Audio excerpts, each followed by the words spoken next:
मैं योगी जी से पूछना चाहता हूं, जो बजट 12,000 करोड़ और 15,000 करोड़ की बात आप कर रहे हैं, फिर पिछले 3 वर्ष में 36% बिजली मूल्य वृद्धि किसान पर क्यों की गई? नौजवान के रोजगार की व्यवस्था के लिए लड़ने का काम कांग्रेस प्रियंका जी के, लल्लू जी की अगुवाई में हर जगह कर रही है। योगी सरकार ने उत्तर प्रदेश में अपने 3 साल पूरे कर लिए हैं, जिसको लेकर योगी जी ने अपना घोषणा पत्र जारी किया है। उसमें तमाम तरह की उपलब्धियां गिनवाई हैं। लेकिन इस वक्त हम पहुंचे हैं जनता के बीच, या कहें जो विपक्षी दल है उनके साथ भी हम चर्चा कर रहे हैं कि वो इस घोषणा पत्र को 3 सालों किस तरीके से देखते हैं। इस वक्त हम मौजूद हैं गाज़ियाबाद के कांग्रेस जिला अध्यक्ष विजेंद्र यादव जी के साथ। जी सर, जैसे कि 3 साल पूरे किए योगी जी ने यहाँ पर उत्तर प्रदेश में, किस तरीके से देखते हैं उनके 3 साल के कार्यकाल को आप? मैं क्या देखता हूँ, उत्तर प्रदेश की जनता देख रही है। आने वाले समय में जवाब देगी जनता। क्या वादे योगी जी करके आए थे और क्या 3 साल में उन्होंने किया है, ये तो जनता सवाल पूछेगी। वो मुख्यमंत्री हैं, जनता के चुने हुए, जरूर उन्हें जश्न मनाने का अधिकार है, लेकिन उपलब्धि उनके पास कोई नहीं है। आप कोई वर्ग उठाएं, आज नौजवान रोजगार के लिए दर दर भटक रहा है। आज व्यापारी वर्ग त्राहिमाम कर रहा है, उसकी कमर टूट गई। उत्तर प्रदेश की जनता 7 से 8 रुपए पर यूनिट बिजली खरीद रही है, गरीब हो, किसान हो, मजदूर हो। पिछले 3 वर्ष में 36% की बिजली के दरों में वृद्धि की है। ये योगी जी का कमाल है। जिस दिन योगी जी मुख्यमंत्री बने थे और ईस्टर्न पेरिफेल के उद्घाटन समारोह में प्रधानमंत्री जी के साथ आकर डिस्को डांस कर रहे थे, उस दिन पश्चिमी उत्तर प्रदेश के गन्ना किसानों के भुगतान का वादा करके गए थे वो।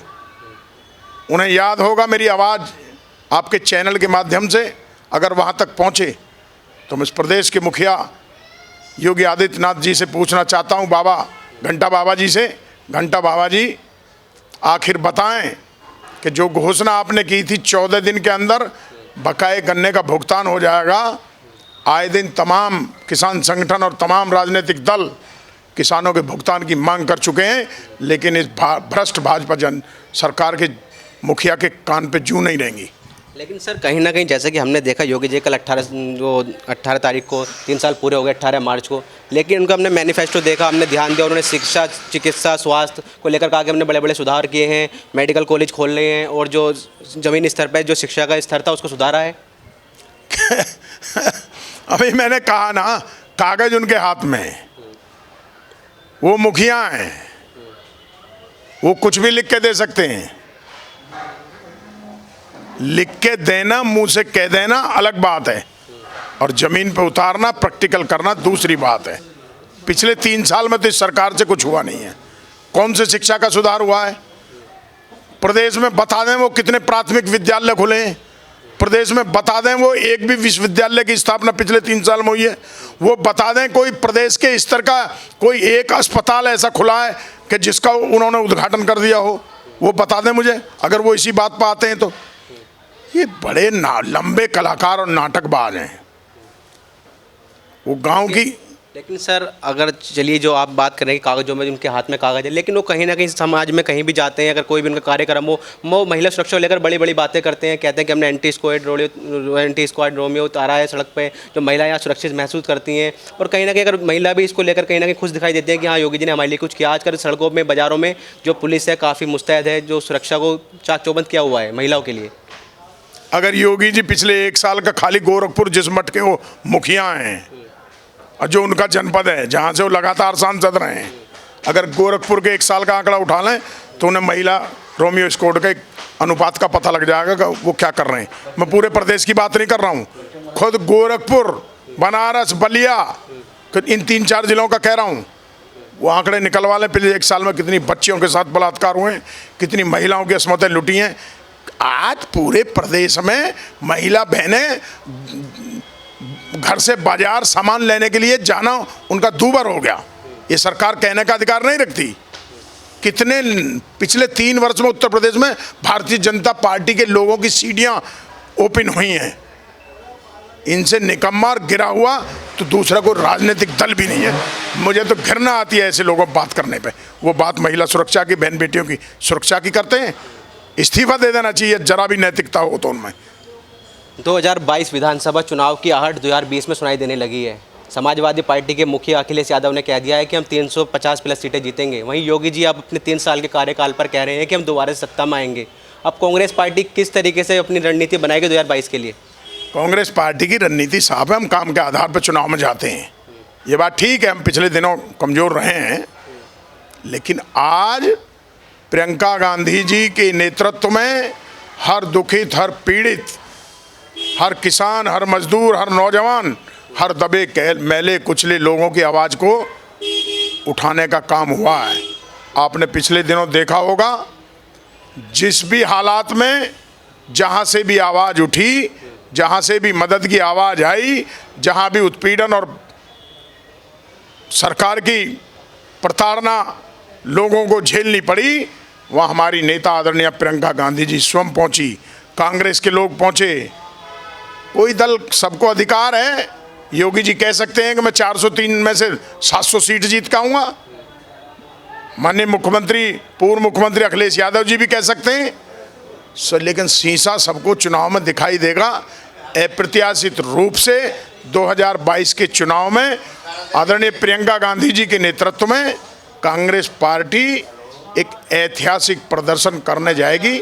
लोगों की आंखें खुलेंगी। आप 2022 यूपी विधानसभा चुनाव का जैसे जिक्र कर रहे हैं, लेकिन कहीं ना कहीं सर, जो दिल्ली विधानसभा चुनाव का परिणाम आया है उसको भी नज़रअंदाज नहीं किया जा सकता। जो जबी जुबान में ही सही या फिर खुलकर भी कुछ बयान ऐसे सामने आए हैं। बीजेपी नेताओं का कहना है कि कांग्रेस का पतन हो चुका है, जिस तरीके दिल्ली विधानसभा चुनाव के रिजल्ट आए हैं। अब यूपी आ रहा है, क्या करेंगे? अभी किसका पतन होगा, किसका पतन नहीं होगा, ये तो भारतीय जनता पार्टी पिछले 6 वर्ष से, जब से वो दिल्ली में सत्ता में आए, तभी से वो कहते आ रहे हैं।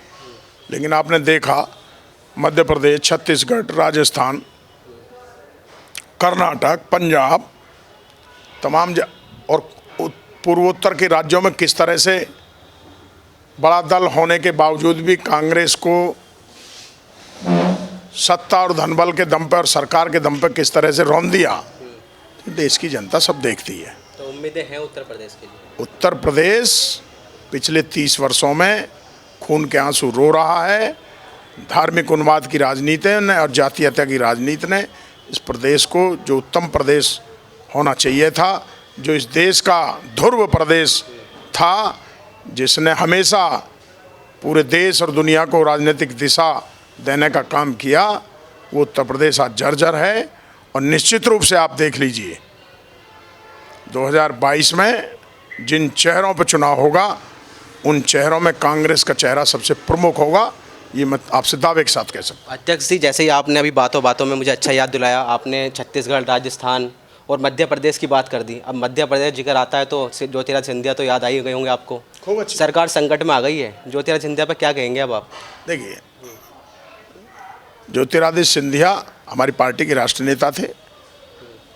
क्यों, कैसे, किन परिस्थितियों में उन्होंने निर्णय लिया, मेरा लेवल भी नहीं है और मैं इस पर कोई टिप्पणी भी नहीं करना चाहता। मध्य प्रदेश के सरकार के, हमारी पार्टी की सीनियर लीडरशिप भी, वहाँ के विधायक भी, तमाम, एक चीज़ किसी से छिपी नहीं है। चाहे कर्नाटक हो, चाहे मध्य प्रदेश हो, चाहे मेघालय हो, चाहे गोवा हो, तमाम स्टेटों में क्या आपने नहीं देखा क्या राजनीति का खेल, घिनौना खेल भारतीय जनता पार्टी ने खेला है? क्या ये चुनी हुई लोकतांत्रिक सरकार को गिराने का एक षड्यंत्र और साजिश नहीं है? मध्य प्रदेश में जो हो रहा है, कर्नाटक में जो हुआ, वो एक साजिश नहीं थी क्या? तो चीज़ें सत्ता का दुरुपयोग करके वो कोई चीज़ हासिल करना चाहते हैं, सत्ता का दुरुपयोग करके हासिल हो सकती है, लेकिन अंतोगत्वा लोकतांत्रिक प्रक्रिया को धता बताकर, तमाम संवैधानिक संस्थाओं को धता बताकर, जिस तरह से भारतीय जनता पार्टी और आरएसएस के लोग पे काबिज हो रहे हैं, वो इस देश की संस्कृति और सभ्यता और राजनीति के लिए अच्छा नहीं है। चलिए अध्यक्ष जी, बात तो कर रहे थे हम योगी सरकार के 3 साल की, लेकिन मध्य प्रदेश, मेघालय, छत्तीसगढ़ की बात हो गई। लेकिन अंत में आपसे एक बात जानना चाहूँगा मैं, सीए को लेकर देश भर में विरोध चल रहा है। अब बात हम कर रहे हैं उत्तर प्रदेश के 3 साल की, तो लखनऊ में आपको याद होगा, लखनऊ में जो महिलाएं बैठी थी सीए के विरोध में, उन पर लाठीचार्ज हुआ। तो आपकी जो निजी राय है, क्या लगता है जो 2022 के विधानसभा चुनाव आएंगे, योगी जी को कुछ इस पर फ़र्क पड़ेगा? देखिए, सीए और एनआरसी पे अब तो हंसी भी आती है।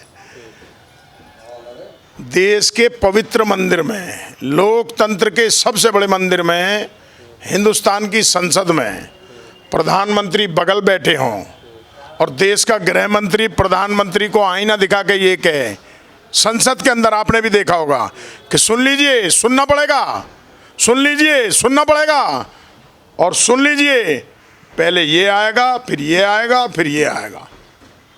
और नतीजा क्या हुआ? लोकतंत्र है। लोकतंत्र संविधान से चलता है। संविधान बाबा साहब भीमराव अम्बेडकर ने बनाया, जिसमें समानता का भाव है, जिसमें सबको अपनी बात कहने का अधिकार है, जिसमें हर सबके मूल अधिकार सुरक्षित हैं। लेकिन भारतीय जनता पार्टी और आरएसएस के लोग समझते हैं कि वो अधिकार केवल हमारे पास है और हम उस भारतीय संविधान को कुचल देंगे। वो उनका दिवा स्वप्नी साबित होगा। सीए और एनआरसी पे प्रधानमंत्री दिल्ली के रामलीला मैदान की रैली में क्या कहते हैं? मुझे अफसोस हो रहा है कि इस पे तो आज तक कोई चर्चा ही नहीं हुई।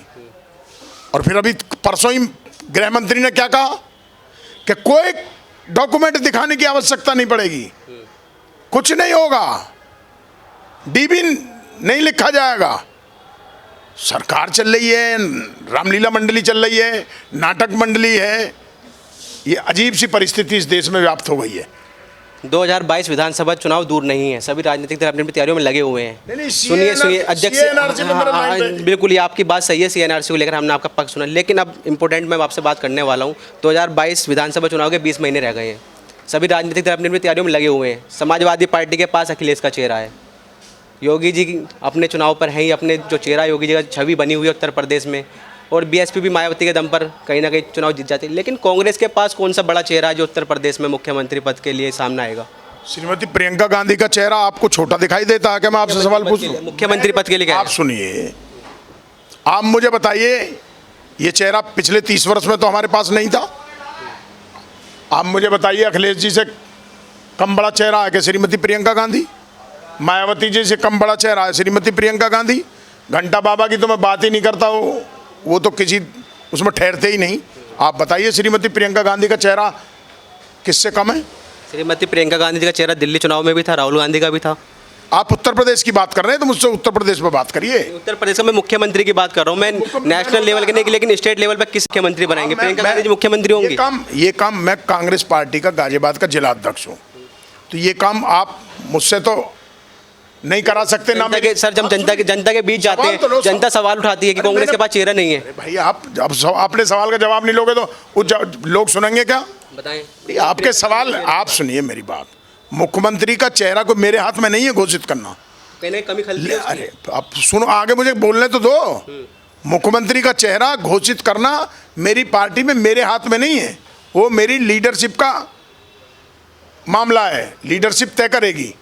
लेकिन प्रियंका गांधी उत्तर प्रदेश कांग्रेस कमेटी की प्रभारी हैं, वो हमारी राष्ट्रीय महासचिव हैं। तो उत्तर प्रदेश के बारीकी से ए से जेड सारे मूवमेंट को देख रही हैं, तो फिर चेहरा कौन है?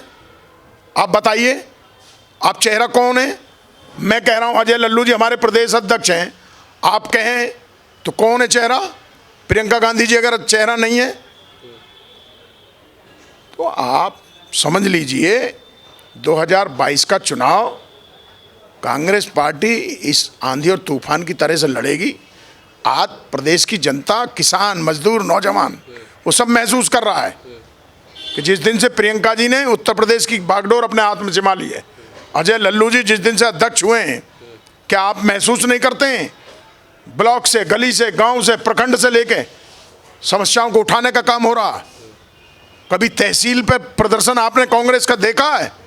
शायद आपने सुना भी नहीं होगा। पिछले लंबे वर्षों में, पिछले लंबे सा अंतराल से तहसील पे डेमोन्स्ट्रेशन हुए हों। पूरे प्रदेश में किसानों की समस्याओं के लिए तहसील स्तर पर गंभीर प्रदर्शन हुए, उनकी समस्याओं को उठाने का काम हुआ, उनकी समस्याओं से लड़ने का काम हो रहा। नौजवान के रोजगार की व्यवस्था के लिए लड़ने का काम कांग्रेस प्रियंका जी के, लल्लू जी की अगुवाई में हर जगह कर रही है।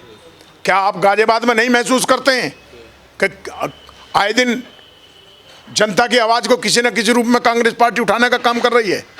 तो आखिर जनता ये तुलनात्मक अध्ययन करेगी कि कौन व्यक्ति हमारे साथ लड़ा है, कौन व्यक्ति हमारी समस्याओं से जूझा है। और हमें विश्वास है जातीयता से और धार्मिक उन्माद से ऊपर उठकर 2022 में उत्तर प्रदेश की जनता अपना जनादेश देगी और अपने मनमाफिक सरकार बनाएगी, और वो सरकार कांग्रेस की अगुवाई में बनेगी, क्योंकि लंबे समय कांग्रेस के शासन को कांग्रेस ने देखा है। किसानों की बात कर रहे हैं आप। मैंने देखा आपको कि आप जन जागरण अभियान भी चला रहे हैं। कांग्रेस पार्टी दमखम के साथ मैदान में उतर रही है, ग्रामीण क्षेत्रों में जा रही है, किसानों को अवेयर कर रही है। तो किसानों से मुझे याद आता है हमेशा जो उत्तर प्रदेश सरकार की योगी सरकार है, उसने 12 लाख हज़ार करोड़ रुपये से ऊपर का बजट पेश किया है।